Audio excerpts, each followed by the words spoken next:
ઉત્તરાયણનો તહેવાર હવે નજીક આવી રહ્યો છે અને તેની સાથે જ શહેરભરમાં તૈયારીઓ શરૂ થઈ ગઈ છે.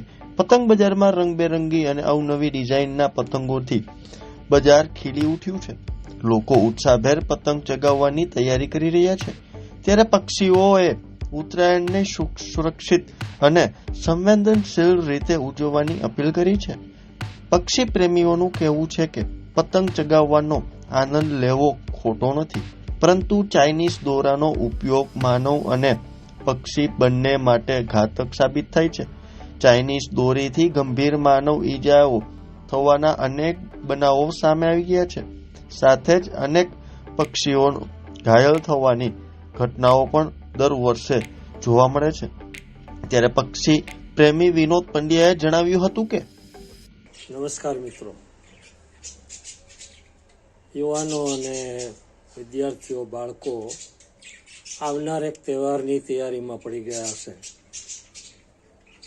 આપણે સૌ જાણીએ છીએ કે 14મી જાન્યુઆરી મકર સંક્રાંતિનો દિવસ છે અને તે દિવસે આપણે સૌ પતંગ ઉડાડવાની મજા લેતા હોઈએ છીએ, જેની પૂર્વ તૈયારી લગભગ 15-20 દિવસ પહેલાં આપણે કરતા હોઈએ છીએ.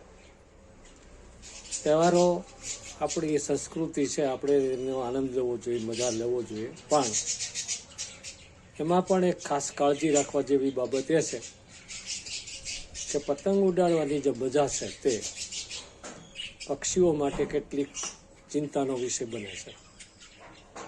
ખાસ કરીને જે પક્ષીઓ સવારના અને સાંજના પોતાના ઉડ્ડયનના કાર્યમાં વ્યસ્ત હોય છે, ત્યારે જો પતંગ ઉડતી હોય તો તેના દોરામાં ફસાઈ જવાની અને પક્ષીઓને ઈજા થવાની અનેક ઘટનાઓ ઘટી છે.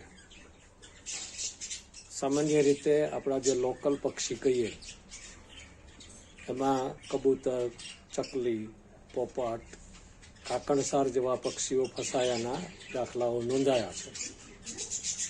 કેટલાક પક્ષીઓ અત્યારે આપણા ઋતુ પ્રવાસી તરીકે મહેમાન બની ચૂક્યા છે. એ પણ આ સમયે સવારના જો વહેલા પોતાના ખોરાકની શોધમાં ઉઠતા હોય તો તે પણ આવી ઘટનાનો ભોગ બનતા હોય છે. આ ઘટનાને આપણે નિવારવી હોય તો એક સામાન્ય કાળજી લેવાની જરૂર છે, અને એ છે સવારના 8 સુધી આપણે પતંગ ન ઉડાડીએ, કારણ કે એ સમયે પક્ષીઓની ઉડવાની ફ્રિકવન્સી વધારે હોય છે.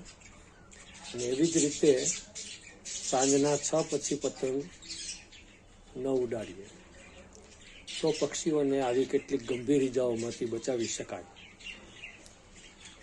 કેટલાક ચાઇનીઝ દોરાનો ઉપયોગ કરે છે, એમાં પક્ષીઓ તો ઠીક, પરંતુ માનવ મૃત્યુના પણ કિસ્સાઓ નોંધાયા છે.